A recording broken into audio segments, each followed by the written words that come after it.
Greetings, sunshines and sunnies. It is I, Queen J Lotus Pimp Sunkiss, coming at y'all right quick, right fast, maybe, with a royale review for LoveCraft Country, episode 6. Meet me in Daegu.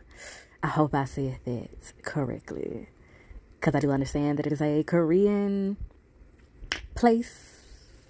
And I'm not all that educated on the Asian language of it all. So I'm not going to lie. For this episode in particular, and a lot of what is going on with it, certain things that are a part of the culture that are not blatantly said in this episode, I'm going to have to do some research on. And it's going to be one of them videos, one of them videos where I go into the symbolism and history and the depths of everything's more so, okay? I may not have a whole lot to offer as it concerns the historical elements for this particular review. It will likely be saved for the extracurricular video of it all. Because I don't want to be willfully ignorant in expressing things. And I don't want to be unbeknownstly, if that's a word, disrespectful or anything. So, bear with me as we get through this review, because this is where LoveCraft Country takes another turn and goes into a whole nother, you know what I'm saying? So, bear with me. Now, if this was a martial arts element of, going into this particular culture and everything, I would have more to offer. But being the fact that it's not a martial arts element, I'm a little intimidated. So again, bear with me. But without further ado, let's go on ahead and get into the specificities of the episode, which will take us to Daegu, Korea, where, as last episode left off with Tick calling back to your girl Gia, who he met during his time in the Korean War and everything, in which her Korean counterparts call her Jaya. So I guess it's an accent thing on how you pronounce her name. The American accent is Gia. The Korean accent is Jaya. But okay. So yeah. He called her and he was like, how did you know? Because he saw something that said "da" in correlation with his name when it came to the coding of the language of Adam and all that. So they're taking us back in time to get, an update and, like I said, some background information on the whole situation of it all. Now, what's really interesting here is when we go back, we pick up with Gia Jaya. And she's at the movie theater. She's watching this movie starring Judy Garland. And if I'm not mistaken, Judy Garland was like America's sweetheart at this particular time. This is also another element where screens, even though this is not a television per se, it can still be adjacent to a TV, therefore adjacent to the portals of it all that we've discussed up until this point with the programming and all of that. So yeah, as well as how screens, televisions, art pieces are used as portals and also manifestation pieces in different, elements and intents, whether mindful or mindless. So just keeping that in mind as we go through this episode as well. That has not escaped us. So yeah, we're here with Gia Jaya, and she's totally enamored by the movie. And as they zoom in on her, we can overhear another couple. They're speaking their language, and this is one of those episodes where you have to read the subtitles for a majority of the episode if you do not understand the language, like talking about. So that's another challenge that I have here, but I have a pretty good understanding of what's going on. I watched this episode a multitude of times. We're gonna get through it. So, the couple ahead of her and some seats ahead of her are getting into a little hanky-panky type situation. But the lady is like, stop all that. Is somebody in here? Chill out. I'm not sure exactly the totality of what they are trying to get at through having that as a piece of this scene. But it just goes to show to me that the whole getting into the hanky-panky of it all in the movie theaters is not a new thing. So, yeah.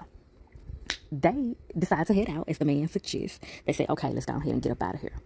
And they go ahead and get up out of there. And as they get up out of there, Gia then goes completely into her imagination and starts to dance and frolic and sing along to the song. Even makes her way on up onto the like stage area where the movie is being played and all of that. And all of this is in her imagination. So that gives us a peek into how the picture is influencing her. That lets us know that she's very inspired by American culture, American creative content, and Judy Garland specifically. And as we go throughout this episode, we will also notice the difference in how Gia Jaya portrays herself aesthetically.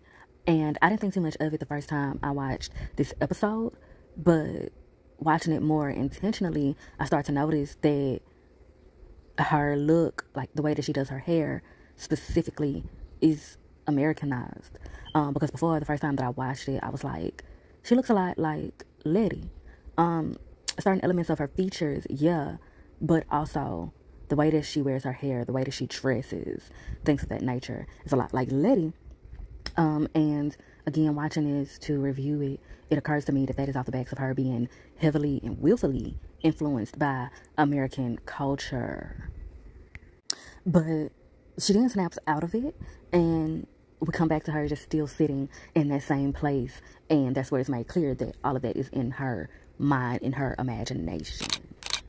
And that leads us to her back at the ranch, back at her home grounds, fall 1949, Daegu, South Korea. And we first see her in the mirror going through like the different choreography and mannerisms of it all from the Judy Garland movies that she watches. And then we see her like walk through her home and come across this elderly woman talking about trying pumpkin broth this year to try to keep the kimchi from souring as quickly. Interesting. And she lets Gia Jaya taste it, and she seems to be quite enamored by that. And then she adds, like, I don't know what she added to it, but I guess it's some pumpkin or whatever. And she's like, chill out. Like the elderly woman, who we learn to be her mother, if you will, say that we don't have much more. So basically, stop the madness. And now I don't know if she's referring to what she added to it or if she's referring to the cabbage, because following up to it, Gia Jaya then says to her, once she graduates, they'll be able to afford so much cabbage that she'll be able to make all the kimchi that she wants. Baby, kimchi is some good ass shit. I just had to get that off my chest right quick, right fast. But yeah. So yeah. So that lets us know that Gia Jaya is in school. And her mama says to her, but you're still in school, and if it comes out too spicy, we'll have nothing to eat this winter. And Gia Jaya says we can ask the neighbors for some. And her mama gets like, you know, kind of in the depths of despair, if you will. And it's like they haven't been invited to the Jim Jang since her husband's death. Again, I hope I said that correctly. But from what I did have the chance to look up before doing this review, is that the Jim Jang is basically a kimchi-focused festival. Okay, so she's basically feeling some type of way that Gia Jaya said that, because like you selling her a dream that she feels like is unattainable, because evidently there's some sort of shame amongst their reputation, which would prohibit them from being invited to different places and being able to ask neighbors for things and all of that. So then we also learned that Gia Jaya's husband is also dead. Now I do know also that in some cultures, and it's really crazy as hell, but in some cultures the women lose a certain amount of status and a certain amount of honor once they lose their husbands one way or another, whether it's divorce or through death. So yeah, just keeping that in mind. But Gia Jaya says that her degree will bring back respect and honor to their family, and everybody will see them in a new light. And her mama says to her that the only way that will happen is for her to bring home men. So that's foreshadowing some things that we will learn more about as we go throughout the episode. Which many of us likely already know about, and we love saying this shit. But yeah. We then get a flash to her in class, and they are going through the male anatomy. And they're talking about how it differs from the female anatomy, and they have 30 minutes to identify different key elements of the sort. And the teacher walks out. And then they start to kind of gossip and do their own thing. And one of the girls is saying, I heard a rumor that young Ja Uni may not be joining them for the meeting tonight. Okay. So saying that she's in love and all of that. And Gia Jaya is eavesdropping on their conversation. And they start to surround who I think is said girl. And they're talking about her and the guy and all of that. And Gia Jaya is looking at her socks, and they're talking about the boy's poor upbringing and all of that. And something about he's decided to move beyond the polite formalities of speaking in John Day Mall. Now, I think that is from a bit of research that I was able to do before doing this review, is that there are different types, whereas the British have standard British, and then they have Cockney, which is what they call the informal accent of British. And then in America, in the United States of America, we have standard American diction, and then Southern and Ebonics, things of that nature. So I am assuming that this is a classism type of conversation concerning the way that the guy speaks the language, as they pointed out that he had a rough upbringing, so he may speak an informal form of the Asian Korean language, and he, has some perceptions about speaking formally as it concerns their language. And the girls are talking about how she may not have to finish school at all. She fucks around and get married and all of that. And that's a reflection of the time period of all. Could also be, a reflection of Asian culture specifically, or Korean culture specifically, in a way. But nonetheless, it's showing the commonality of the time period, how this is not only an Asian thing. A lot of people of the time period in general, even in the United States of America, it's like a lot of women, they didn't have a lot of the same rights. They didn't have a lot of rights that we have today. So it's like, if you were in school and trying to do your own thing, make your own money, it's likely that you didn't have a husband. And if you had a husband, it's likely that you weren't in school. Or, trying to make your own business, have your own job, or whatever, what have you, because of the oppression at hand. But old girl is like, baby, don't get it twisted, because I'm not that girl, okay? Even if I do get a man, I'm still going to be doing what I'm passionate about. So this gives us indication that old girl is advanced in her thinking. She's not limiting herself to the constructs of the time period. Her goals are her goals, regardless of having a man or not. But the ladies surrounding her are just more enamored about, her having someone to call a significant other one way or another. So then we flash to what I assume is the past, maybe the night before, or the night, like that night. It's kind of hard to tell, but it's the speed dating type situation that they have going on. And I'm going to have to do some research on this. But I know on Mulan, they had like a matchmaker thing going on, but I'm going to have to do some research on this. But we see Gia Jaya at the speed dating event, and she's talking to one of the guys, telling him that he's real attractive, and it's because of his brain that he is sexy. But he ain't trying to hear that. So this is another instance where we see that Gia Jaya is also somewhat advanced and not necessarily a product, if you will, of the environment and the time period. That guy scratches her off of his card, basically to say that he's not interested in her. He done for as it concerns her. So they switch partners. She gets another guy, and she goes into like a Judy Garland type of persona, and saying underneath this prime exterior there are depths of emotion and romantic longings. And oh boy is looking at her like, what the fuck? And she goes on to say, that was a line from one of my favorite American movies. And the guy responds to her saying, baby, the Japanese spent 50 years eradicating our traditions and culture, and you spend your time consuming American propaganda? Needless to say, he is not impressed, seemingly insulted. Unfortunate. So he scratches her off, and her number is 31. Also, I just feel I need to note that. We'll see if that has anything to do with anything, symbolic when we get to the symbolic videos. But anywho, he scratches her off his little note card, and honey, she is now dilapidated in spirit. Her morale has been just completely zapped. Okay, I'm gonna get my opinions on this once we get through the last dude. So they shuffle again, and like I said, she's sitting there looking all dilapidated and everything, disappointed, which I can understand, because they just like being real cold-hearted on your girl, and she being so sweet and nice to them and everything. So then we get to her next dude, and as soon as he sits down, she says to him, For once in my life, I just want to feel to be hit by that bolt of lightning, like how Judy Garland felt when she saw her neighbor for the first time in Meet Me in St. Louis. Now, pause right there, right quick, right fast. Meet Me in St. Louis is the name of the movie that she went to see at the beginning of this episode. It is also what this episode is named for. The name of this episode is Meet Me in Daegu. So that's a play on the name of the movie, Meet Me in St. Louis. And she finally sparks some form of bond where this guy responds to her and says that he saw that movie twice. He too loves Judy Garland. And she says, what's your favorite song from the movie? And she goes on to say that she loves them all, but if she had to choose, she decided on Have Yourself a Merry Little Christmas. Interesting. And he responds to her, the scene where Judy sings to her little sister Tootie is heartbreaking. And, you know, this has her very well smitten and everything.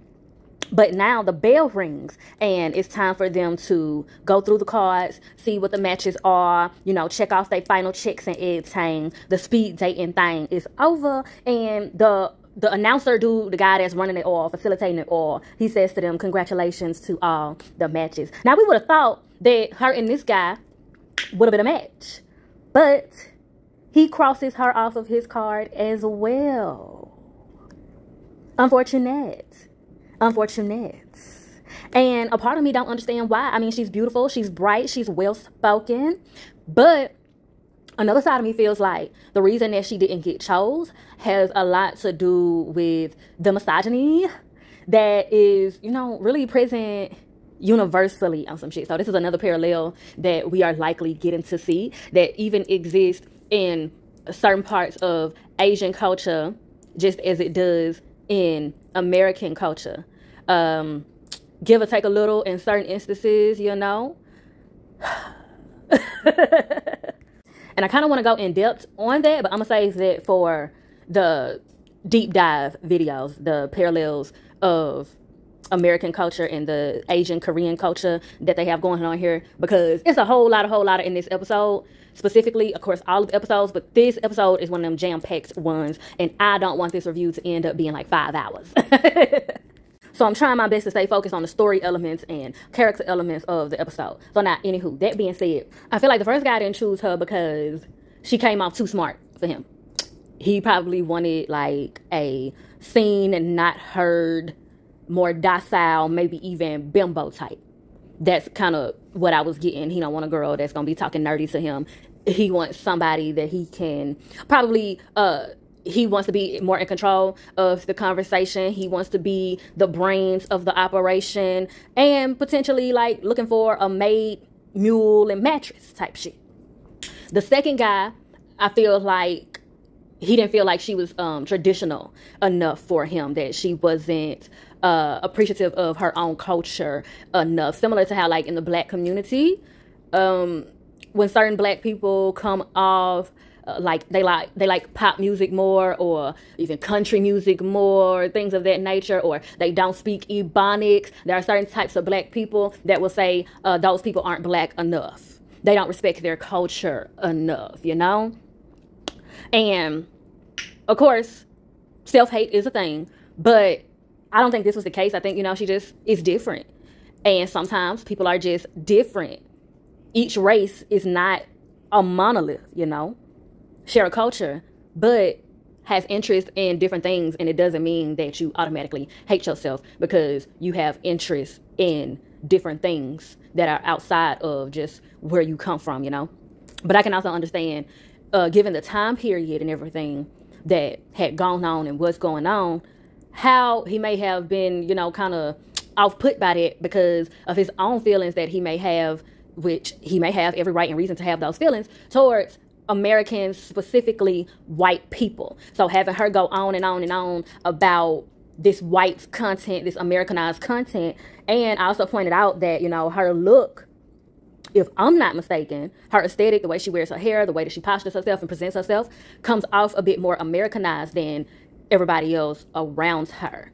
And so I get how that may be triggering, and I feel like that's why he didn't choose her. This third guy, who she made a bond with, I get the feeling that he may have already chosen somebody before he got to her. And if he had got to her sooner, he probably would have chose up on her. But since he had already like invested himself elsewhere, and she was the last person that he got to. He was just like, I'm gonna go ahead with my first choice, and I'm gonna have to skirt on your girl, especially being the fact he didn't really have that much time to sit and talk to her. And just on her point, just on her part, outside of that, she may have been talking a little too much. Like, I get that she's trying to sell herself, but at a certain point it can come off desperate, and it can also just hurt your chances in a way where you're making the other person feel like they don't have enough space to be who they are and show who they are. You talking too much, you're making it too much about you.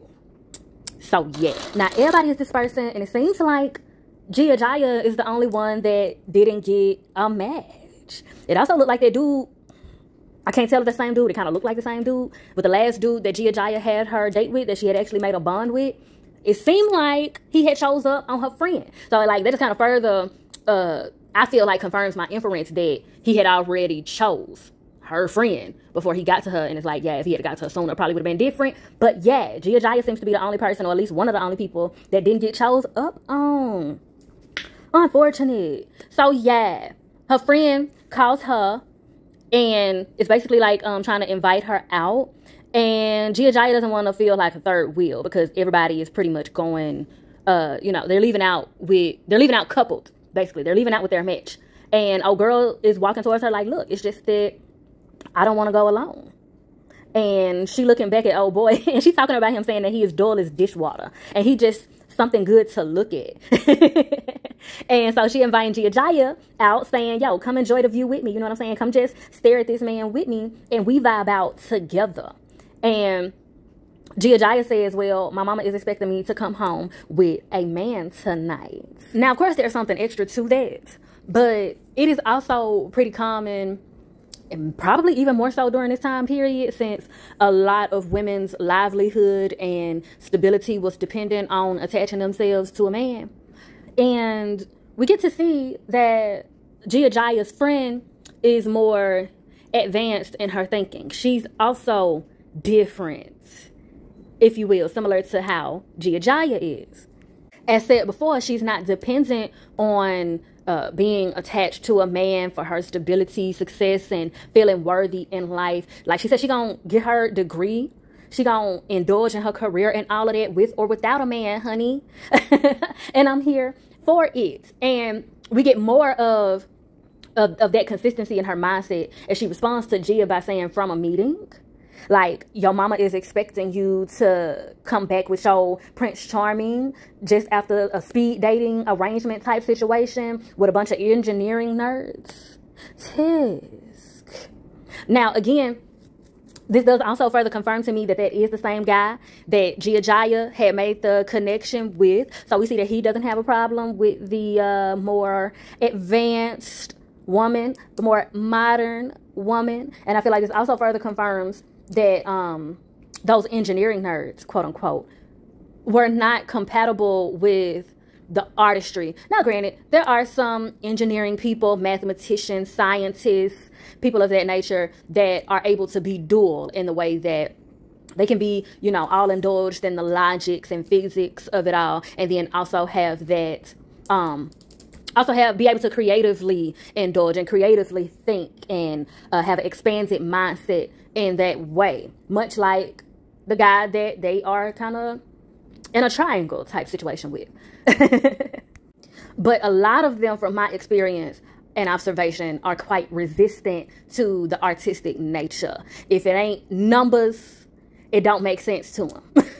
They think all that imagining and spiritual and art and flutter, they don't have no patience for that, because they just feel like it's fake, or they feel like it's a waste of time. And that's what old girl is hinting at as she's speaking. Like, we dealing with a bunch of dudes that really ain't deep like that, let alone we just had a speed date type shit. There's still more to do. Now, a lot of women, like I said, just desperate for stability, or desperate from the pressures of society or the pressure of their parents and all that, would just latch on to that and be ready to take him home, walk down the aisle, and all this, that, and the third. Again, especially during this time period. Go ahead and put the stamp on it. Very much so, the traditional Disney princess type trope. Meet the man, fall in love at first sight, and boom, happily ever after ass shit. Fantastical thinking and shit, right? So yeah, Gia Jaya's friend is cracking through all of that. And much like I just said, I said it was fantastical. But Gia Jaya's friend said, baby, your mama is asking for a miracle. Like, what? But Gia Jaya said she is not asking. She's demanding. Which how? So that's letting us know even more about Gia Jaya's mama. And Gia Jaya's friend says sometimes mothers want what's best for them as opposed to what's best for us. Now, I ain't gonna lie. There are some body language. There is some body language going on between the two of them. And the way that Gia Jaya's friend doesn't really seem to be interested in the man like talking about, that make me feel like they may have some extracurricular essence on their connection. And nothing really gets confirmed with that. It's just certain things I feel like are implied by the body language, the way Gia Jaya's friend looks at her and talks to her and all that. It could be one-sided. It could just be that old girl is different. But I'm picking up some different things. Shout out to old girl that be saying, everybody's so creative. But she go ahead and let Gia Jaya do what she do and just say, look, if you change your mind, we'll be at the Da Bang. And I believe I looked that up, and I believe that is basically what they call the clubs that they go to. Some form of club, some type of club out there that they go to.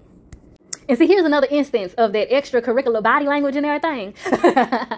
Because Gia Jaya's friend is looking at her real intentionally and tells her, please change your mind.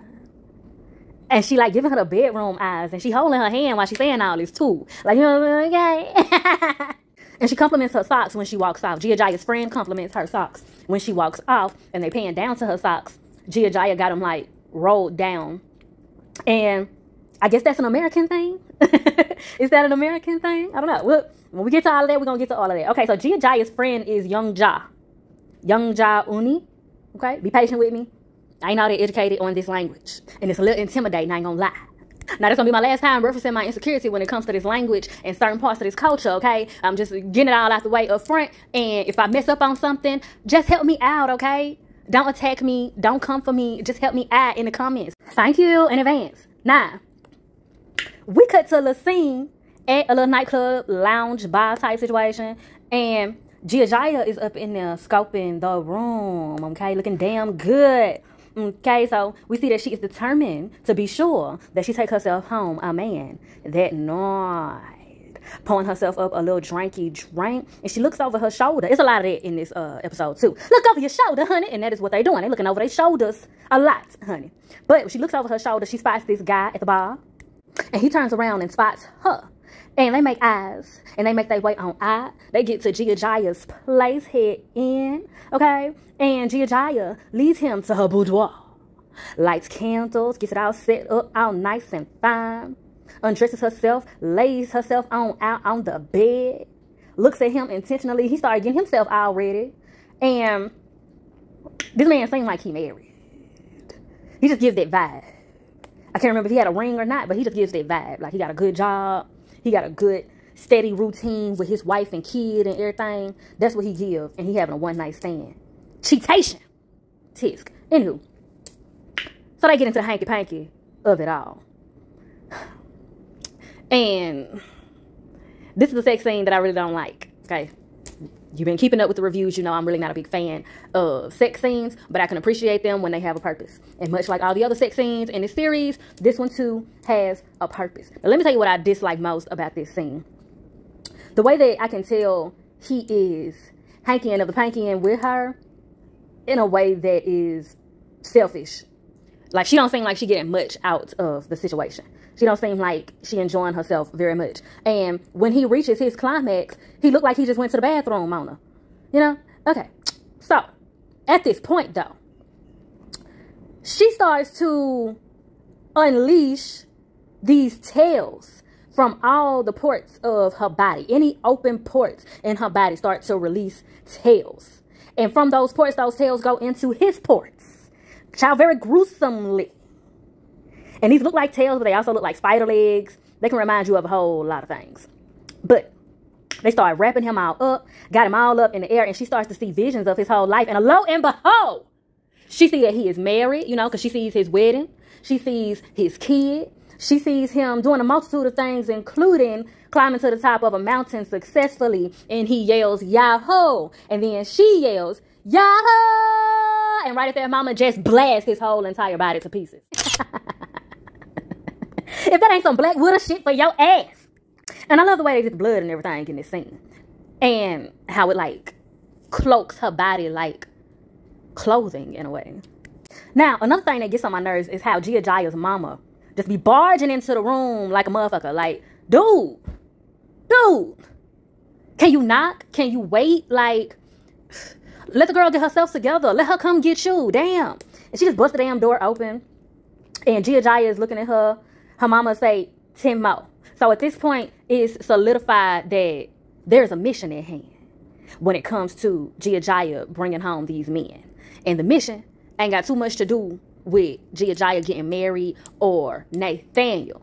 All right? But just hold that thought. So Gia Jaya essentially is a slave to her circumstances. Now, in the next scene, she is back at the movies. And what's being said on the screen is, when somebody preaches disunity, tries to pit one of us against each other through social conflicts, racism, and religious intolerance, you know that person seeks to rob us of our freedoms. And we know what to do about it. Message. Now, it looks to me that what is on this screen, the cartoon that's being shown on the screen, does seem to be some sort of propaganda, one of those propagandized cartoons. And that's going to be something that gets tapped into more in the deep dive.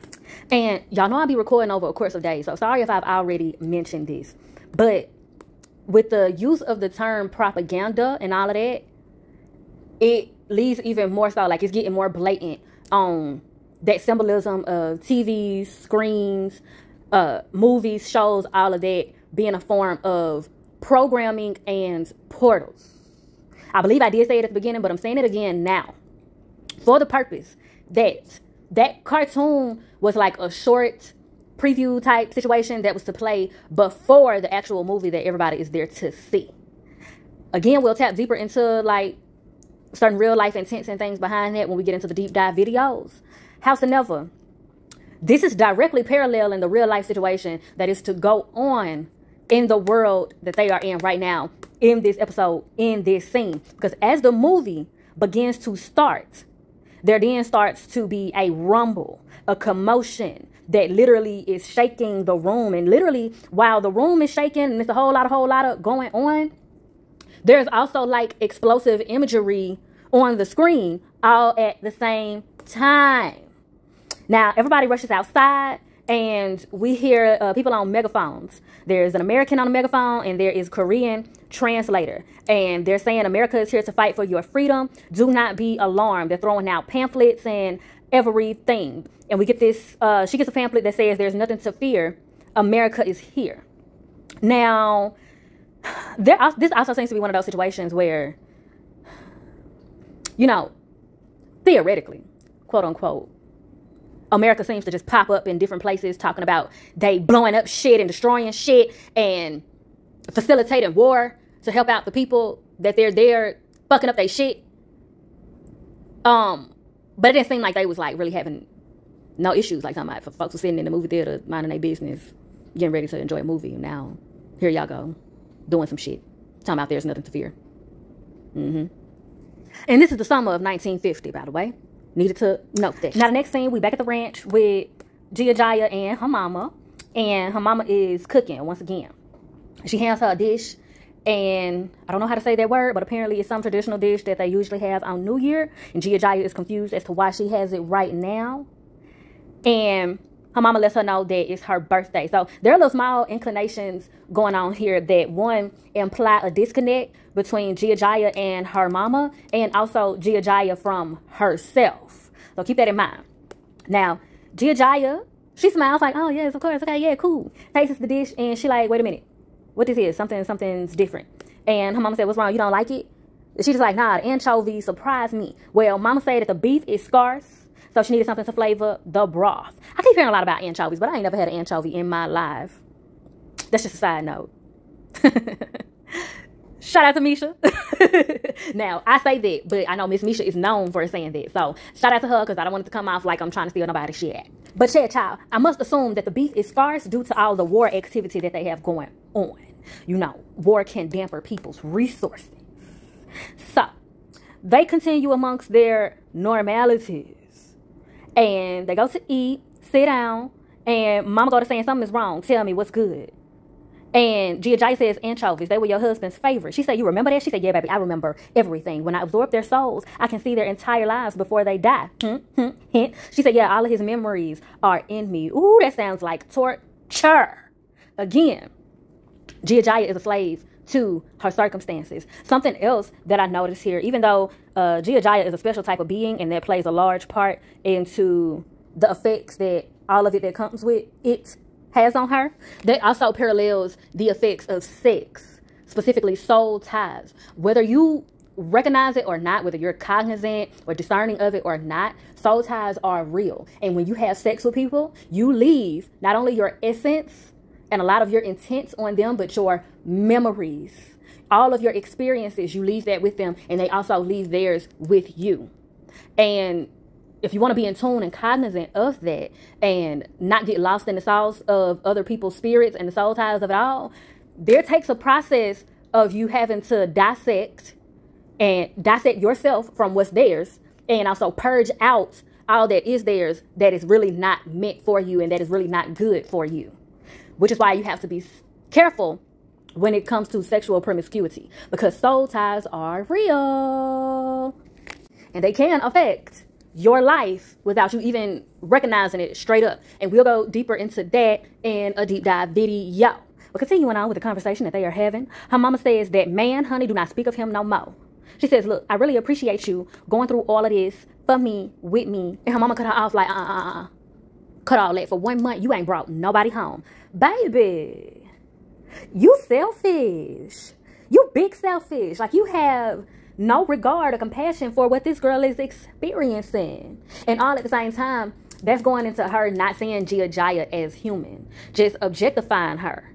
A lot of parallels to that. Lots of parallels to that. And her mama tells her, look, the hospitals are flooded with the wounded, and now is the perfect time for you. The Americans, honey, they just like the Japanese. They have no conscience. They grape juice the women they have sworn to protect. And Gia Jaya says, baby, I've noticed, okay? And her mama said, look, 2 more souls and all the memories you absorb will be gone. Like, let's go ahead, let's get it over with. Stop pussyfooting and fucking around, and let's get it how we live. And Gia Jaya says, baby, is that what the mood dang told you when you had her to summon me? And she said, yeah, baby, if you absorb 100 souls, the Kamiho spirit will leave and you will become human again. And she says, well, did the mood ain't say anything more? She said, look, we almost there. Don't wait no longer. Bring a soldier home and make it do what it do. And Gia Jaya gets on off to the hospital. Now, up at the hospital, baby, there is mayhem. They are bringing in a man whose leg is literally hanging out of the thread. Everybody is trying to help him. Gia Jaya touches him, and he assaults her, child. They got to sedate him like, baby. Barking up the wrong tree. Don't be doing that to her. So Gia Jaya friend try to go over to her and like help her out, see what is given. Girl, is you good? She said, look, I'll be fine. And she thanks her, and they go about moving on about their business, okay? Gia Jaya friend said she gonna go ahead and get something to set the leg. And in the midst of her doing that, this other guy walks over to her and goes to whispering in her ear. And Gia Jaya notices it. And we flash to the next scene. And Gia Jaya and Young Ja, they are walking and talking. And Gia Jaya addresses her about it. She said that orderly from the hospital, is he your new boyfriend? And she said, baby, he wish. Absolutely not. Well, Gia Jaya said, baby, I seen y'all two whispering at work, and you left for him the other night. And she says, baby, if you asking because you interested, I can set you two up. What is it giving? He'd be perfect to bring him to your mama. Gia Jaya says, baby, mama don't like his kind. Young Ja said his kind. Gia Jaya says he's a communist. I heard y'all speaking at work. Young Ja swiftly pulls her to the side and says, baby, if you don't shit to the up, put the shit to the up. You don't know what you're talking about. Jaya says, calm down, honey. I won't tell nobody. And I don't care that you different. I'm different too. Young Jai said, what is you saying? And Jaya says, my mama, she wants me to change. But I'm not sure that I want to. Young Jai says, so don't. She says she's trying to protect me. Is that not a mother's love? Young Jai said that is not love. Your mama can't see you. She just sees who she wants you to be. Girl, you better speak. She said you don't let her fear control you. And in the midst, they hear a rumbling and a tumbling. And it's folks coming through, soldiers coming through saying, kill the communists, kill the communists. And baby, they is hanging this man. More parallels, more parallels. They hanging a Korean man, apparently because he is a communist. Now, how you there to help the people? And you also terrorizing the people. Like, we're going to get into it in the deep dive. But this ain't it. This is not it. Especially them people of color that's in the military doing all of the doing. Baby. If becoming what you despise were a people.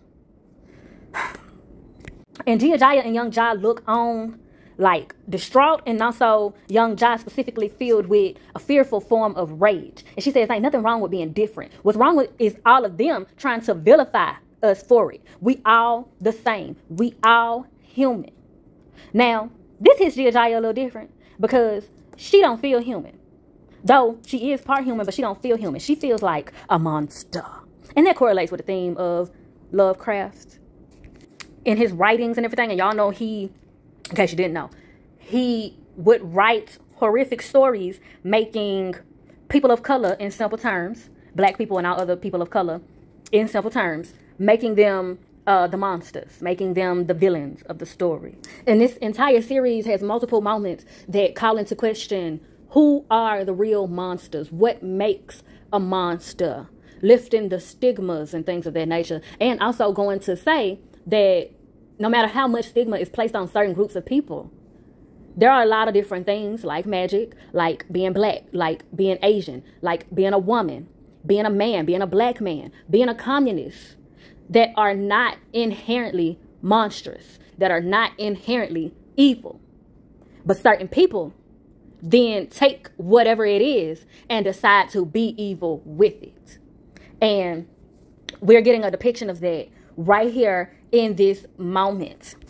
Such as too, like I said, the American soldiers, they all showing up talking about have no fear. America's here to save and help and protect y'all. But Young Jai points out they killing that man and the American soldiers just standing by. Don't that parallel a whole lot of. And this sparks off in Jaya's mind as she looks over to an American soldier and makes eyes with him. So we know where that's about to go. And then we see where it went as we get to the next scene. And we see Jaya putting the candles out around the room, and her and her mama are cleaning up all the blood from the killer hanky-panky of it all. And her mama telling her, okay, baby, just one more, and then this will all be over. Jaya says, he loves me. She said, baby, that soldier just met you. Ain't none of that. And Jaya said, baby, I ain't talking about him. I'm talking about your husband, her father. He loved her. As in Jaya, he loved Jaya. She said, I know from his memories. Why was there? And her mama again don't want to talk about it. She said, baby, you just keep bringing up stuff that bring us shame. Stop the madness. And Jaya says, honey, help me understand. Okay? Don't just keep shutting it down, baby. Help me. Help you. Help me. There seems to be so many different kinds of love. She said, baby, my husband hurt my daughter. His kind of love was wrong. And Jaya says, that's why you had to move down to summon me to kill him, because he was a monster. Yet you want me to kill like a monster to become human. And her mama says, you don't understand why his love was wrong. Well, baby, she asking you to help her understand. So don't insult her for what you're not willing to teach her. Honey, it's them. But her mama's going to say, you can't feel love. Oh, that's disrespectful. Disrespectful. Talking about you can't feel anything because you a monster. Bitch, I know you lying. Honey, girl, come get into the hanky-panky with it and I split your body all over this room. Would it work with a girl, or is it only men? That's a good question. But okay, we'll come back to that. So Jaya clocks her and says, so is your love the right kind of love? And her mama paused. And she goes on to say, how was it different from how he felt love for your daughter? Her mama says, you'll know when you become human. Jia says, I ain't gonna become human, honey, because I ain't taking another soul.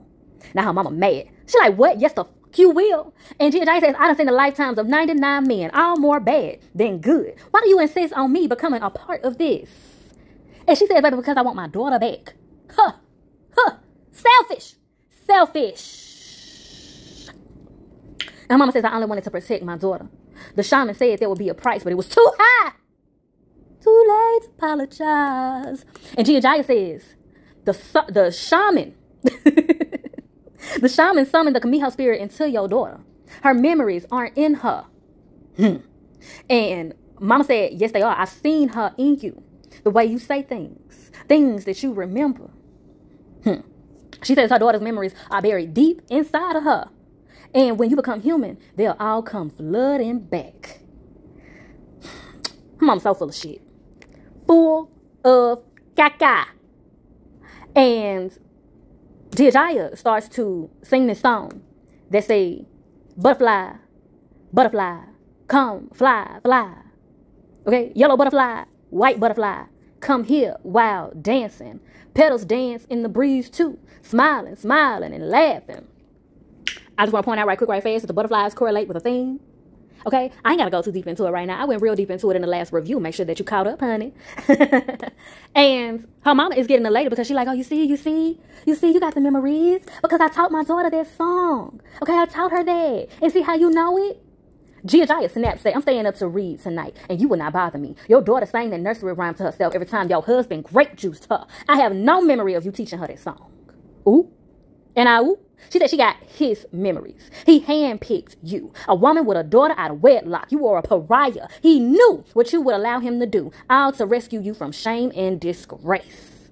Now, her mama can't hear that no more, and she yells, enough, and she slams the door. So, baby, what we get from that is that what they alluded to, well, pretty much, I ain't even got to really say allude, but what Gia's mama is doing to Gia is similar to what she said her name is Soon Hee. It's similar to what her mama, Soon Hee, was likely doing. Caught up being a slave to the oppression of society, feeling disgraced because she had a daughter out of wedlock, feeling disgraced just as a woman in itself, in the society, and feeling like she basically had to sell her soul and her daughter for a little piece of stability and status. Tisk. Now, even though there are slightly different motivations here in the way that Soon Hee is handling Gia, the missions that she's sending her on and the way that she's going about it, how she's facilitating it all, is repeating the cycle, repeating the history of violence.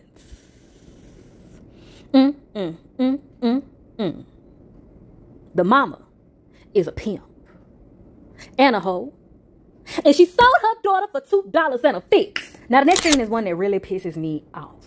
So we out here in this field, and we see the American soldiers. They got a truck full of the nurses, all of the Korean nurses, driving them out into the field, unloading them out there, lining them up, putting them basically on the ground, on their knees, and they are aggressively intimidating and interrogating them, saying information is being leaked out of your hospital at the hands of communist pigs. Bless your heart. And he says, goes on to say, we've intercepted communications on multiple occasions between 1600 and 1700 hours, which makes it this shift. Ooh. Now, in case you ain't know, 1600 hours and 1700 hours, that's military time.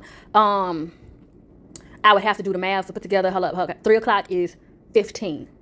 So 4 o'clock is 16. 5 o'clock is 17. So 1600 hours and 1700 hours, that's between the hours of 4 and 5. So the shift of nurses that work between 4 and 5 o'clock. It's probably more hours than that, but the communications go on specifically between 4 and 5 o'clock. I hope I got that right. So basically by that, they are able to deduce that one of the nurses is a communist spy. And they're going through like, which one of you is it? So things is about to get ugly.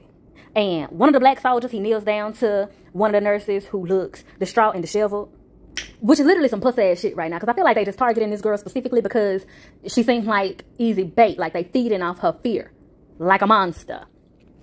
Terrible. Anywho, all up in her face. I'm like, is it you? Is it you? She's like, no, absolutely not. And then he just shoots this girl in the head. Blows her brains out. And of course, that's to make an example out of her and frighten everybody else. Like, listen, we can do this all day. All day. All day. All day. And they're going up and down the line and everything. Tick comes by and blows one of the other girls' brains out. And they steady asking, which one of y'all is the goddamn spy? Fucked up. All this blood splatters over Gia Jaya as well. Tick puts the gun on Gia Jaya. Young Ja steps up and says, look, it's me, it's me, Mario. I'm the spy. And Tick gun butts the fuck out of her, knocks her out, and they drag her away. Terrible. Terrible. And they just pan out Gia Jaya, distraught and disheveled, and the two girls laid out next to her. Gone. Gone, bye-bye.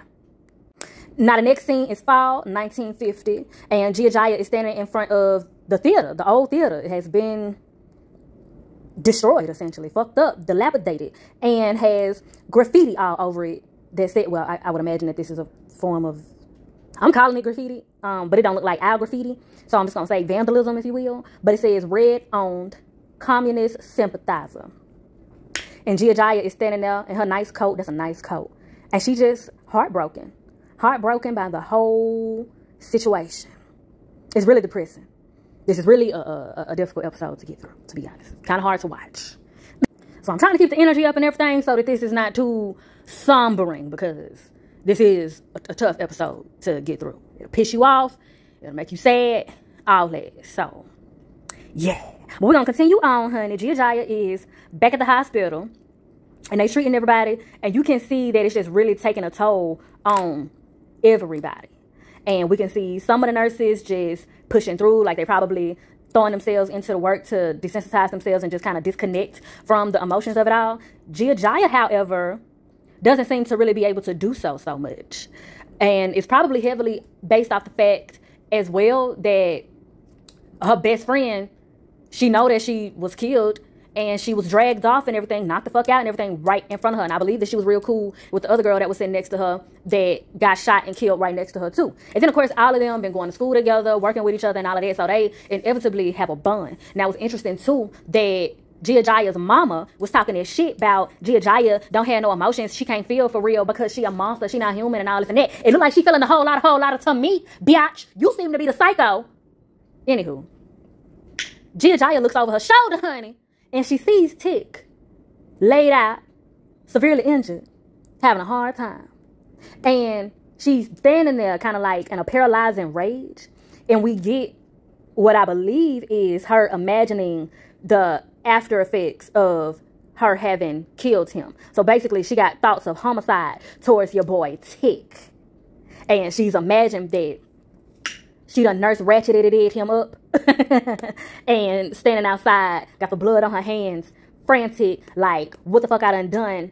Don't seem like it made it no better, you know what I'm saying? Scared, but what's done is done. Then we flash back to her, back into the present moment, and she's still just standing there staring, pissed the fuck off, and got a whole lot of plans in her mind. Now we see Tick waking up, and it looked like, you know, a lot of hours have gone by. It's now dark outside, and she been fixated on him for them hours. And Tick, when he wake up, he trying to read his book. And she's still staring at him. Pie. Trying to figure him out. And Tick's glasses are gone bye-bye. They are kaput. So he can't read his book. His eyes also messed up. So now he pissed off. He done threw the book, threw his glasses. He's just feeling down on his luck. Back against the wind. Trying to make it. Nowhere to win.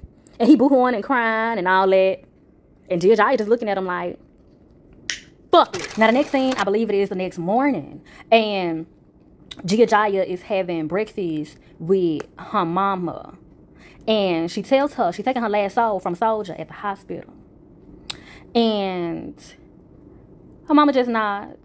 And then we flash back to Gia Jaya then at the hospital. So I feel like it's later on that day. And she goes over and starts to tend to Tick. And basically to redo his bedding and all of that. He seems to be in somewhat of a better mood on this day. He's healed quite a bit. And Tick begins to say to her that he needs her to help him do something. Now, he seems to be one of those people that can't really sit still in order to heal. And he even says he needs something to do, I guess, to like keep his mind off of, like what I was saying about some of the other nurses earlier, that they're probably just like throwing themselves into work and into the hustle and bustle of everything so that they don't get too wrapped up and dwelling in the emotions of all the depths of despair that is going on around them. And essentially that they are responsible for trying to physically heal, you know? Whew, child.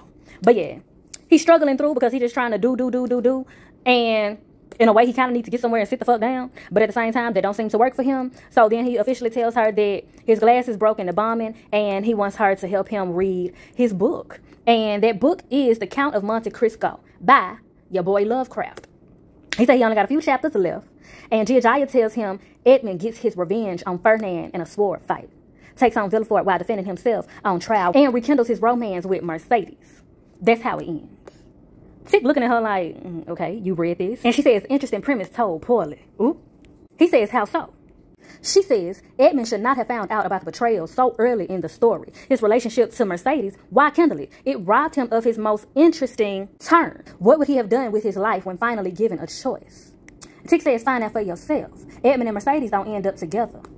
But I see why they thought it would make for a better movie. So evidently, Giajaya has seen the movie, but has not read the book. And that goes to show a example of how a lot of the times when books are turned into movies, they be changing certain stuff. And that can lend to propaganda. Sometimes it can come from just the adapter seeing different things that they feel like would be cool to play with creatively. And sometimes it is literally propaganda. Sometimes it is literally to program the minds and the thought processes and perceptions of the people.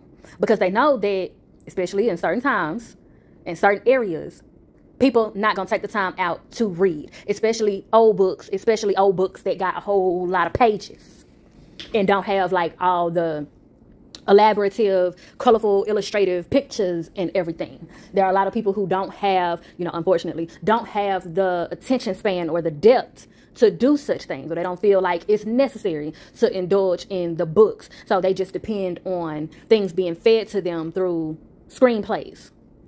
And we'll go deeper into those things, how books are adapted into movies and certain intents behind it and all of that in the deep dives. But this also like shows a parallel between Tick and Giajaya, because Giajaya was being judged for her indulgence in American content just earlier in the episode. And here she is being somewhat judgmental towards Tick because of, what he's indulging in.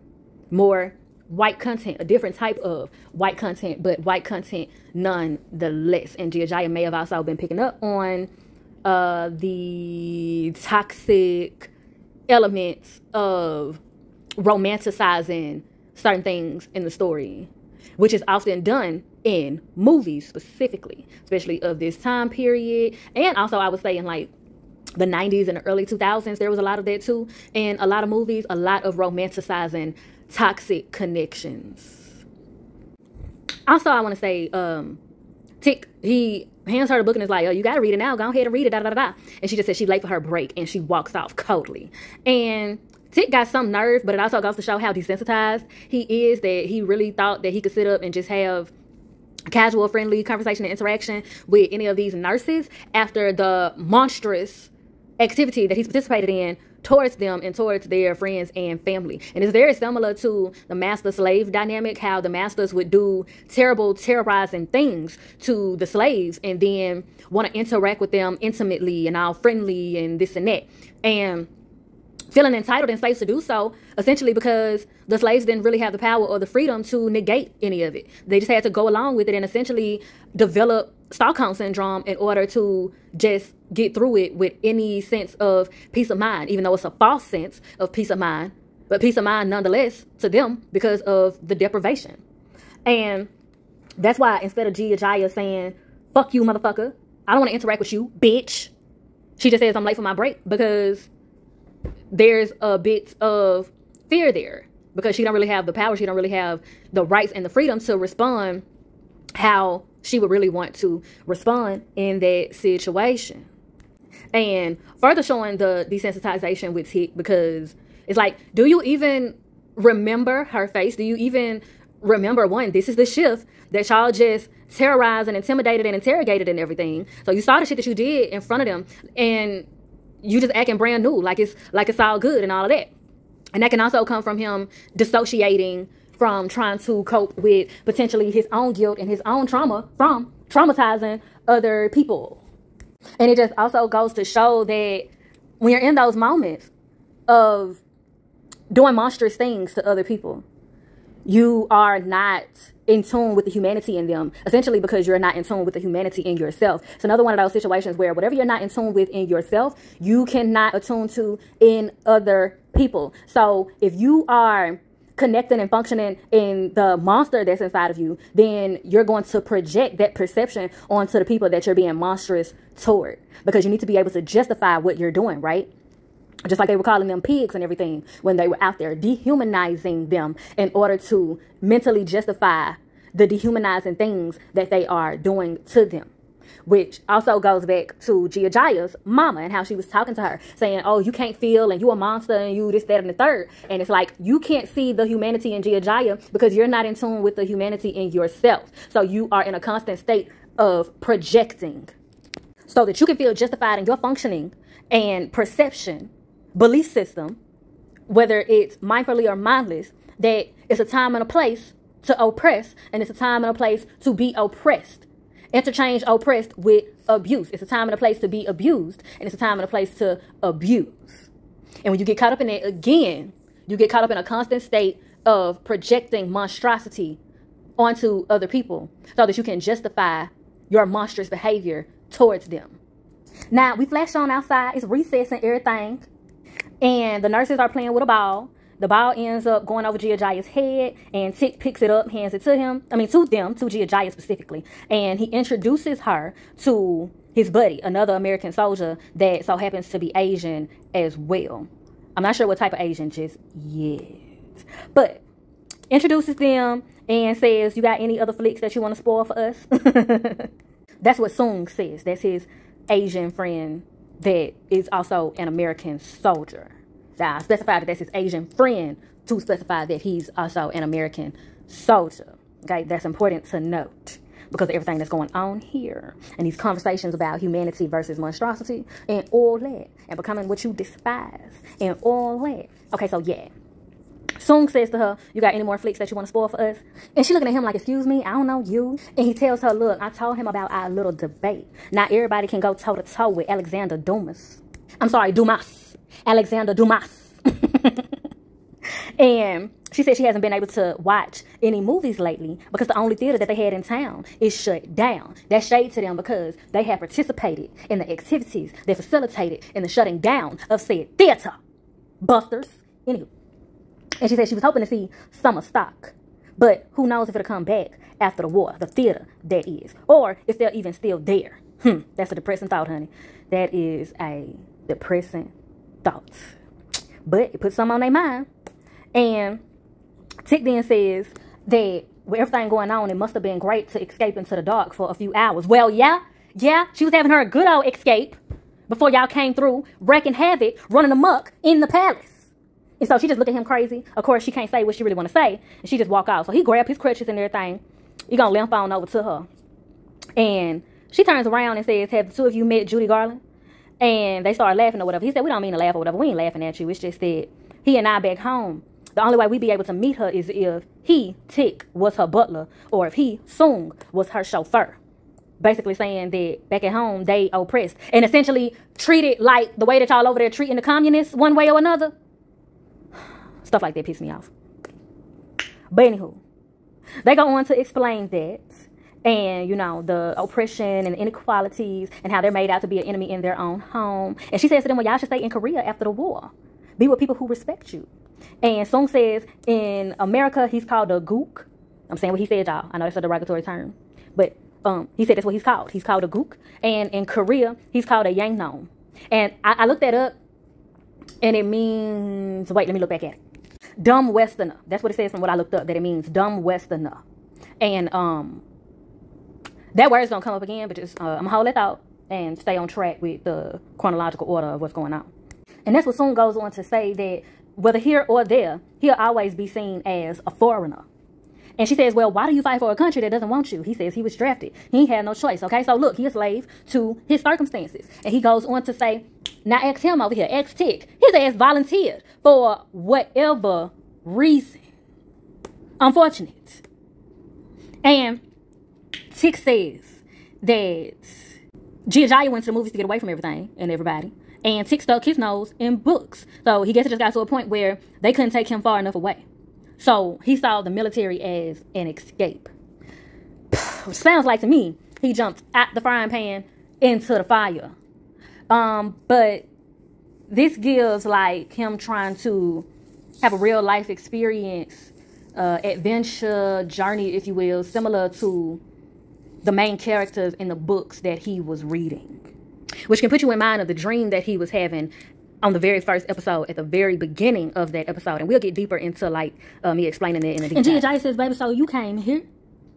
And Tick says, and now it's back to the books. Yeah, running back to the books because that shit getting to be too much in itself. So it's showing, he's showing his humanity here of like, he tried to escape. He tried to become something else, I guess, to make him feel human. And now we got him feeling like a monster. And now he got to go back into the books to like try to ground himself again one way or another, which is interesting. Grounding himself by way of the sacral chakra, which is not the grounding chakra. So I find that interesting because it's just a whole lot of instability. And that's been a common word throughout this episode. And that's going to be something else that we talk about in the deep dives. We cut to the next scene and Jaya is reading the book. And excerpt from what she's reading, she says, he who has felt the deepest grief is best able to experience supreme happiness. We must have felt what it is to die so that we may appreciate the enjoyment of living. That's some deep shit. That's some deep shit. She turns to him and says, why did you choose this one? He says, it's my father's favorite. And judging by like, it looks like she's on the last couple of pages, if not the last page. I want to say that's the last page. So I'm guessing that's like one of the final statements in the book. So that's very interesting. That is very interesting. But Tick said that's his father's favorite. And he says he thinks that after years of oppression, because after years of oppression, unfair oppression, Edmund gets his sweet revenge. And he also feels like, you know, because it was written by a Negro man. So wait, my bad, y'all, because it went way over my head that LoveCraft, H.P. LoveCraft, is not the author of that book. He's the author of some of the other books that Tick be reading. But The Count of Monte Cristo, I'm so sorry. I'm a little tongue-tied, been recording for a while now. But The Count of Monte Cristo is written by Alexandre Dumas, which is a French black man. So my bad. So that's going to be something else that we have to analyze in a deep dive. But that makes sense that Tick brings that up as to why is one of Montrose's favorites, because he wanted him to indulge in both. Him and George, him and Uncle George made a way for him to indulge in both quote-unquote black content and quote-unquote white content. And Montrose, if I'm not mistaken, had more emphasis on the black content and basically made him read a series of black things and things that called into question white things in order for Tick to have a broad understanding of content that he's taking in, and therefore a better understanding of himself and how he relates to it. And Jaya says that he should ask him which one it is. Which reason is it? Is it because the main character gets his revenge at the end, or is it because it's a Negro author? I'm willing to say that it's both. But she says that he should ask him, and Tick says that they don't talk too much anymore at that point. And Jaya relates to him in this way and says that, yeah, things are difficult between her and her mama as well, because her mama is totally fixated on wishing that she is somebody that she is not. So what I'm able to gather is that Jaya is a butterfly, a dual being, even more than she would be naturally, just as a human and spiritual being. because ultimately her body is possessed by the Kamiho spirit. And it seems as though all of her spirits and all of her beings are starting to not only gel together, but she's also starting to form her own individual identity outside of who Giajaya originally was before the death.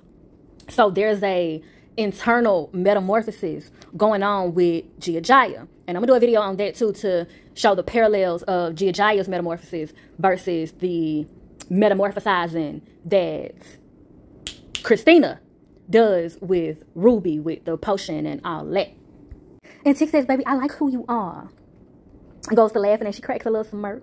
And he says his entire life his daddy has been trying to turn him into something that he's not. So he went all the way across the world just to get out from under his thumb. And now, being there, that war, and everything that's going on is done his job better than he could ever imagine. It's done Montrose's job better than he could ever imagine. And Giajaya tells him they have to stop letting fear shape us.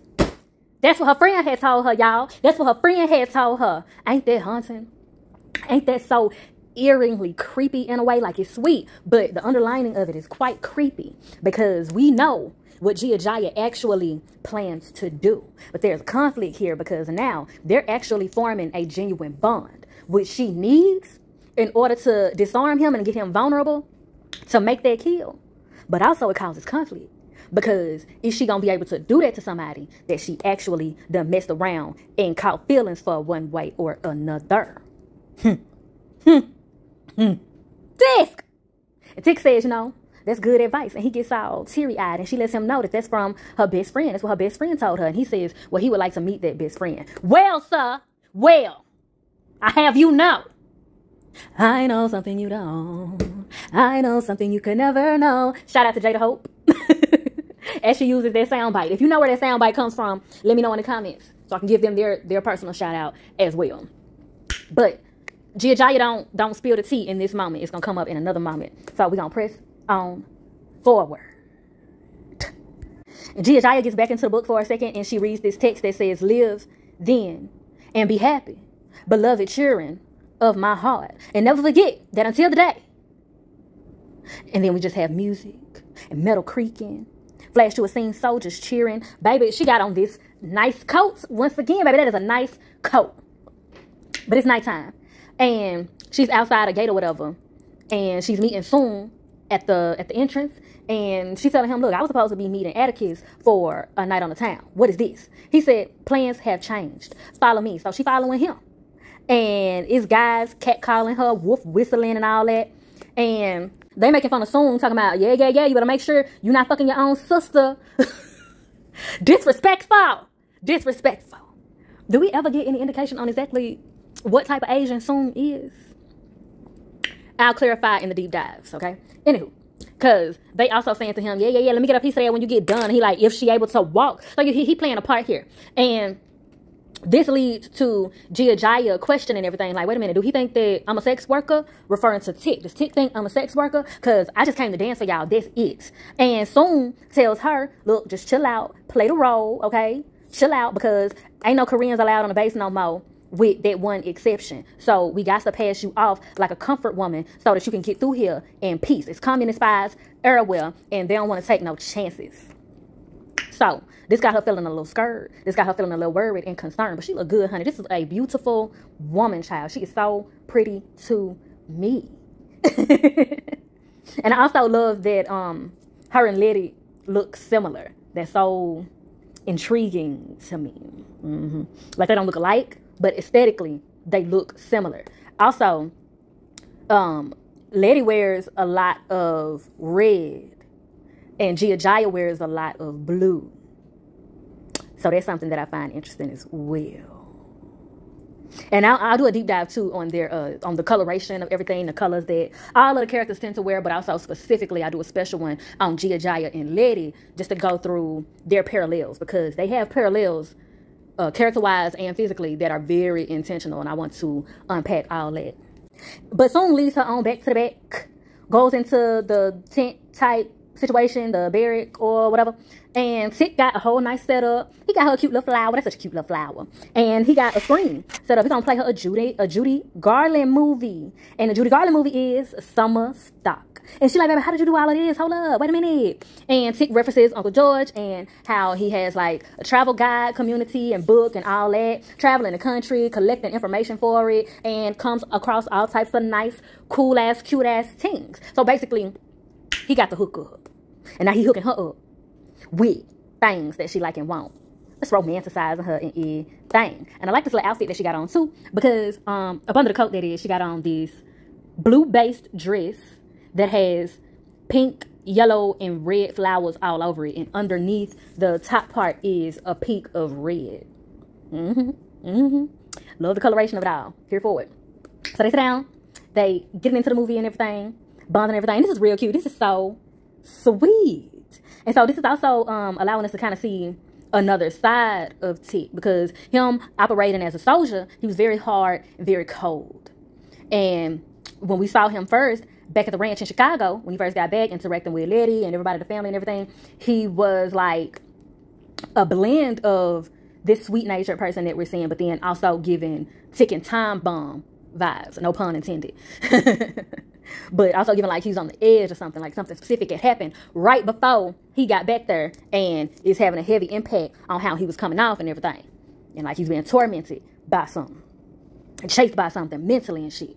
And so like in these moments that we're getting with Jaya, we're seeing a much more softer side, a much calmer, less paranoid, less on edge version of Tick, which is very refreshing to see, and also kind of makes you sad when, you know, it's put into perspective how the gruesomeness of everything that is going on and everything that he's been through and everything that he's had to be has fucked him up in certain ways, and basically corrupted his sweetness in certain ways.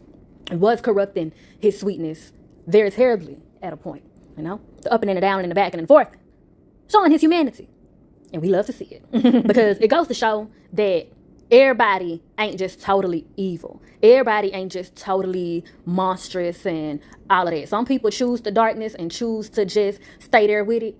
But some people are just literally in a struggle and they need something to bring them healing and help them gain greater sight and access to their peaceful side.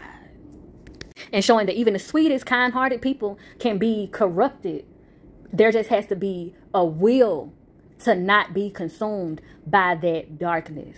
And that goes back to what I said in the previous episode's review as it concerned Tick and the abuse and domestic violence and all of that. Whereas just as it's not safe to think that you could never be abused or oppressed, it's also not safe to think that you could never be an abuser or an oppressor. Because the best way to really prevent those types of things is knowing the history. Knowing the history behind what created those circumstances and dynamics. What landed those people in those positions. And if you just initially get judgmental and dismissive, like, oh, that can never be me. They just stupid. They just evil. They just this. That's the easiest way to end up becoming what you judging and dismissing. And so back to the scene. They've been sitting there. They've been watching the movie and everything. And Jaya is feeling it. And they have a kiss and everything. They end up getting up. And Jaya says that she cold. Because he like, is you okay? She said, she cold, honey. He tried to give her the jacket. And she said, wait a minute, no. I know what would warm me up. She's trying to get into that hanky. And she takes him all back to the boudoir. And gets in there. All the candles are already lit. So, she already playing this. Well, I know she had already planned this, but she had already had it set up and everything. Like, goodness, you weren't worried about a fire? I guess I know I'll tell you. But as they get in there, you know what I'm saying? It's moving pretty fast. And he says, hey, pause real quick, right fast. I ain't never done this before. And he said down, she like, you a virgin? He said, yeah. She said, well, I'm not. And she proceeds. And he like, hold on. Because I just wanted to tell you, to be honest with you, because, you know, I've done some horrible things.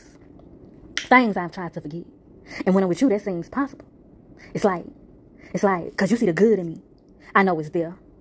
Never felt this way by nobody before. And he takes her hands and kisses it, oh, so caringly and everything. And, child, you know, with some symbolism there with him talking about the memories of everything. Because, of course, she gonna absorb those memories if She's successful in doing what she do. And she already harboring the memories of 99 men. So tisk. And memories is a running theme throughout this whole series as well, which will be covered in the deep dive as well. And they get to proceeding forward.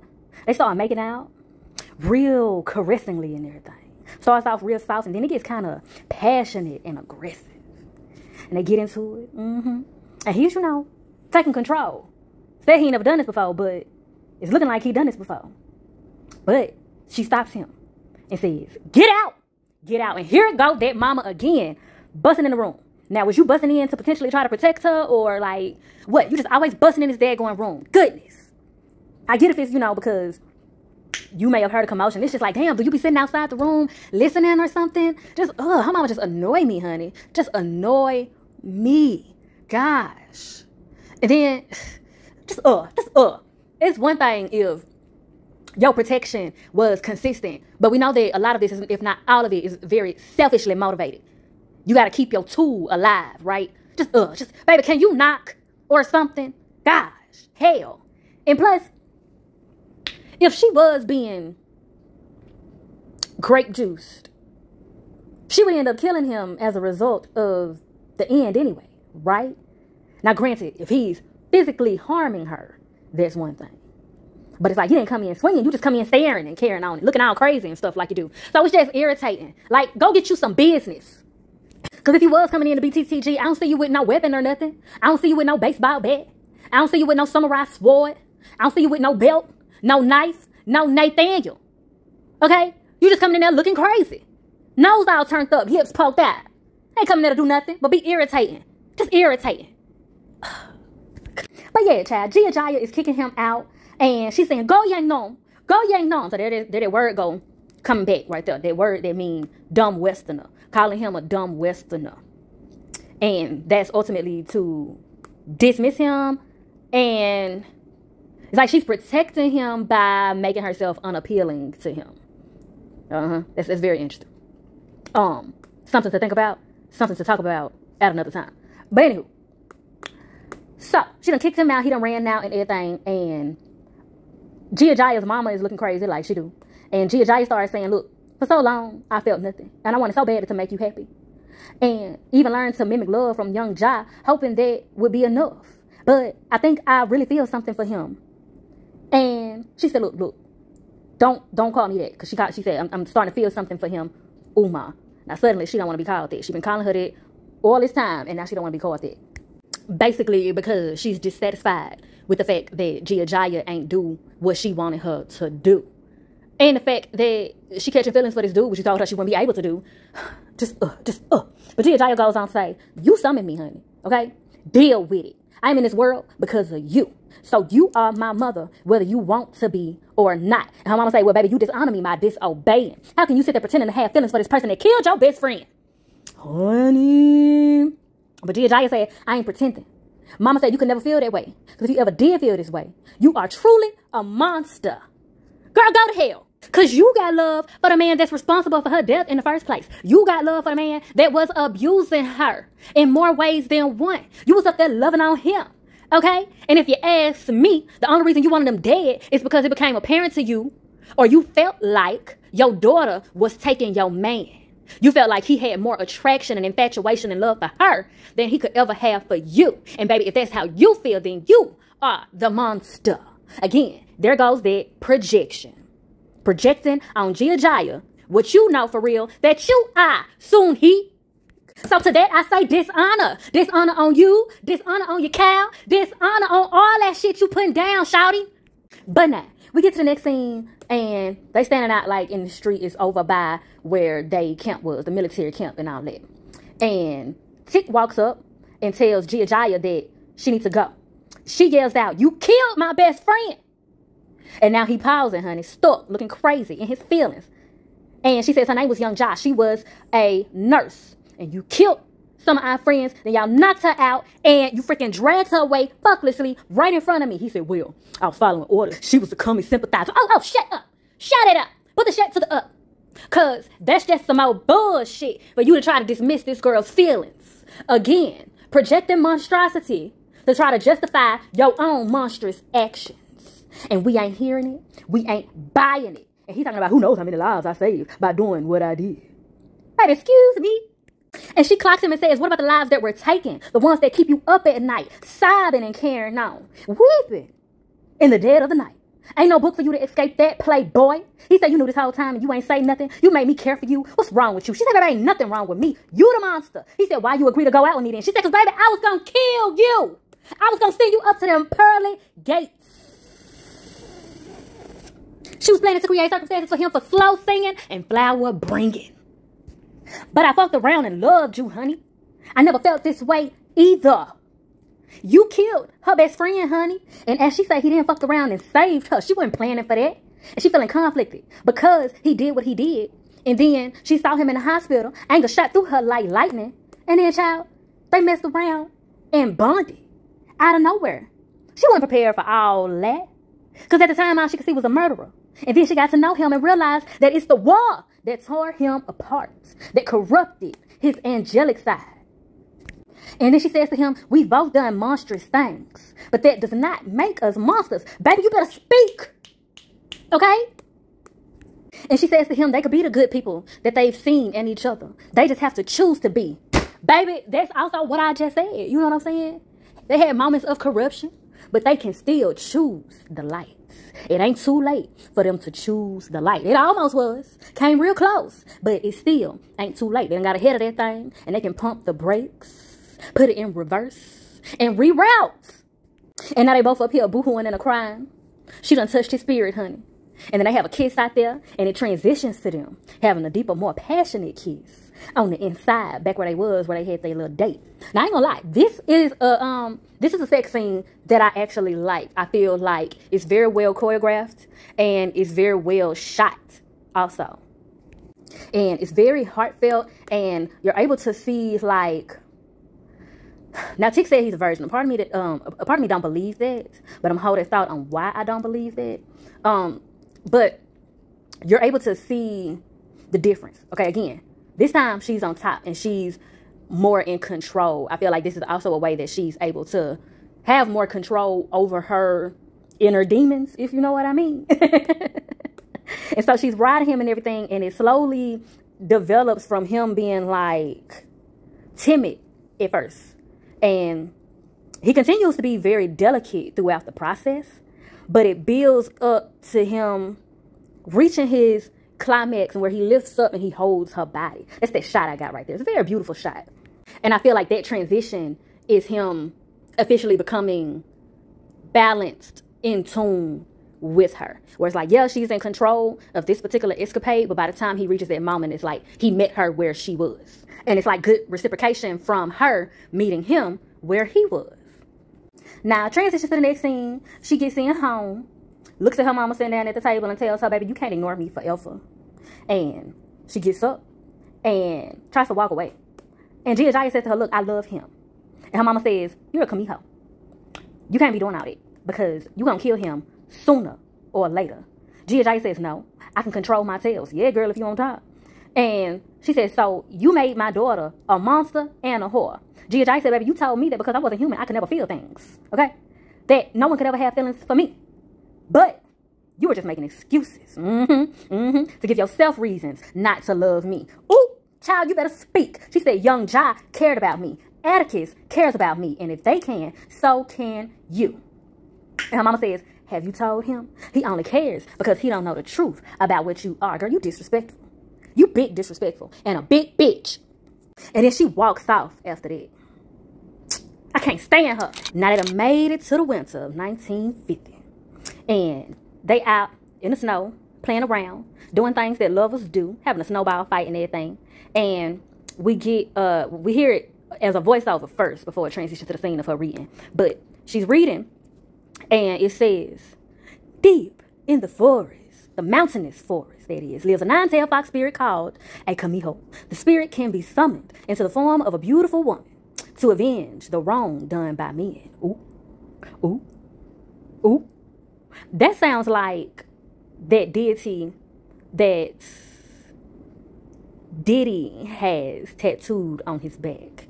He has a Haitian deity responsible for protecting women and children on his back. And it's just that description sounds like a Kamiho could be somewhat of the Asian equivalent to that deity in a way. In a way. Interesting. We'll do some research and come back to it, of course, in a deep dive. But this is Gia Jaya reading to him from the book, like giving him information on what a Kamiho is. And you could take it as her giving him some information on her culture. But I also feel like this was her trying to lead him into her confession that that spirit is within her. But he interrupts it by confessing to her that he got something to tell her, which is he done earned enough points to move out. He can go home if he wants to. And they have like a moment of silence. She gets up, kind of steps away and everything. And he said that he can choose to stay. And she said she can't ask him to do that for her. He hates the war and everything. So if he want to go back to another place of peace outside of that, then he got that power. But he say, come with him. He want to take her with him. And she like, hold on. Because it's so many things that you don't know about me. And he said, there ain't nothing you could tell me that could change the way I feel about you. All right. And this leads them into another passionate, heartfelt, soft, yet, you know, got some aggressive edges to it. Well balanced. Again, another sex scene that I actually like.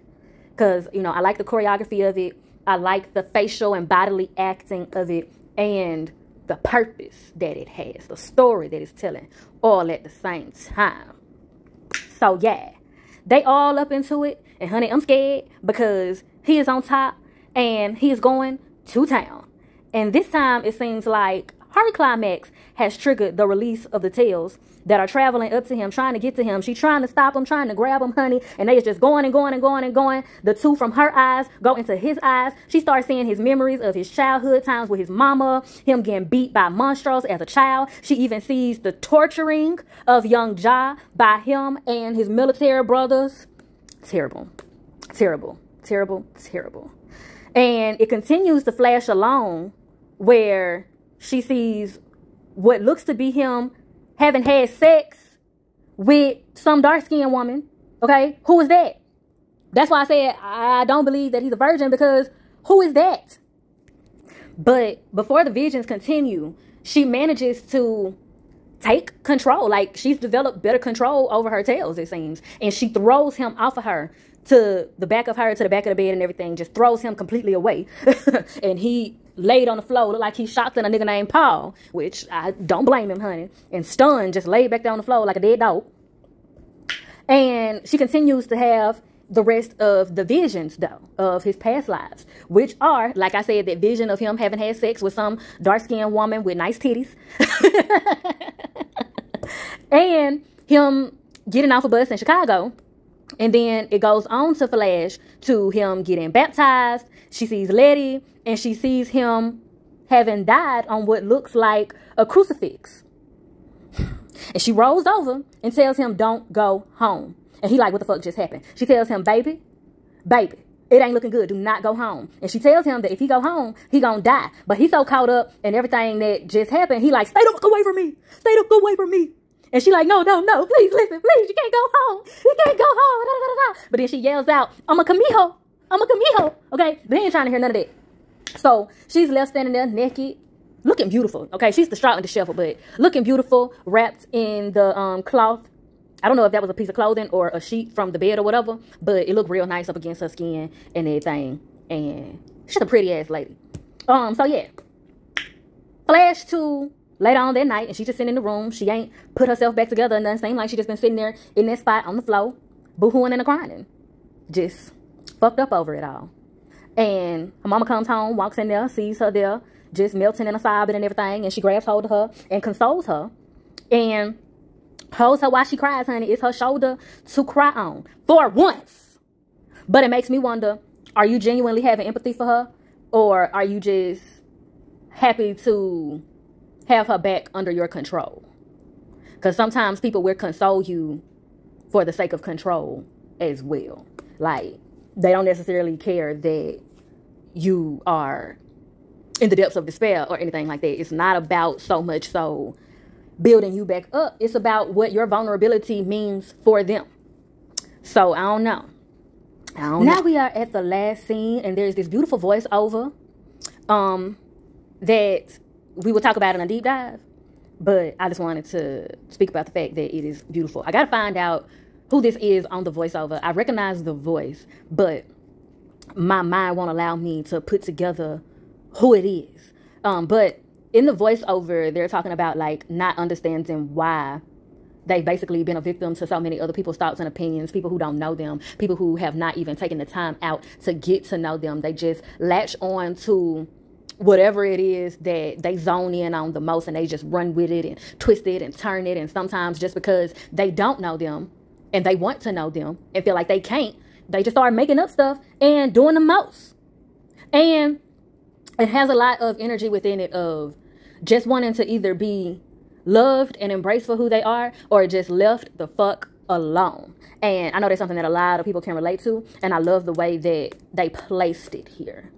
So yeah, Jaya is out in the snow in this forest looking type area with her mama, and she notices this fox that's out there, and she like kind of gets paralyzingly mesmerized by it and is staring at it for a good little minute, and her mama kind of has to snap her out of it so that they can get on over to the shaman.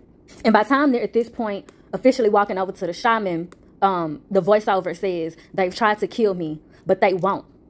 So a lot of resilience going on in that voiceover as well. And I feel like that is going into Jaya's resilience that she's gained at this point throughout her experience, you know, all leading up to this point and beyond. Now, they officially get over to the shaman, and she says, "You've come back to me, asking, knowing full well the price." And Jaya mama said, "Look, I will bear the cost for my daughter, whatever it may be." And she said, "You stopped at 99 souls and come seeking answers, boo-boo kitty."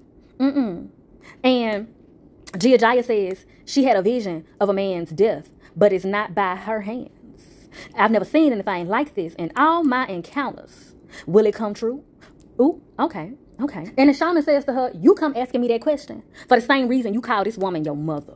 Well, honey, what is that supposed to mean? Damn. But she continues on saying, "Your mortal concerns are meaningless. You got one job." But she still asks, "Will Atticus die?"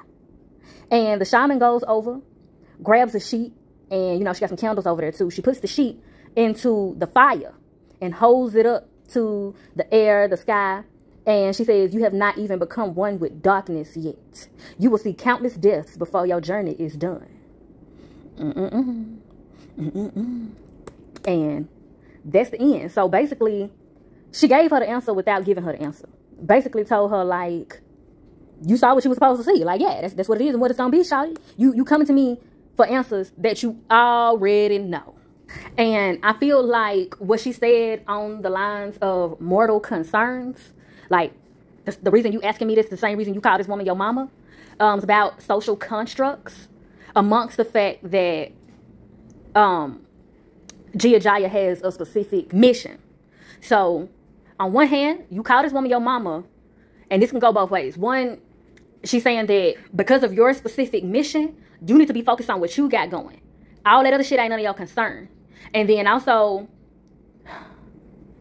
going both ways, your spirit shouldn't feel a connection to this woman because you're functioning as a komiho. So again, eyes on the prize. But then all at the same time, you can take that as just because you share blood with somebody, don't mean that you have to honor the connection with them. Because her mama ain't shit. So in more ways than one, she should be focused on freedom. Now, I gotta go ahead and wrap this up because I've been talking way too long. I've been working on this video way too long, and it done took a lot out of me. But I hope I gave everything that was supposed to have gave. I hope, you know what I'm saying, that I was able to keep the spirits and the energy transfer uplifted and the most high as possible. Because like I said, this episode is very depressing and enraging. And as I said a many a time before, all else will be covered in the deep dive videos, which will be done after I complete all of the reviews for the episodes. We almost there. And with all that being said, child, if I do say so myself, honey, I have milked this cow dry. And I'm thoroughly appreciative for the exchange of vibes. And if you're feeling synchronized, please do me a divine design and like, share, and subscribe so that you'll be one of the first to be back through these queenly quarters for the next time. And be sure to bless my comment section with your questions and conversations. And as always, I bid you in all ways light, love, healing, and liberation. Emphasis on liberation. Mwah.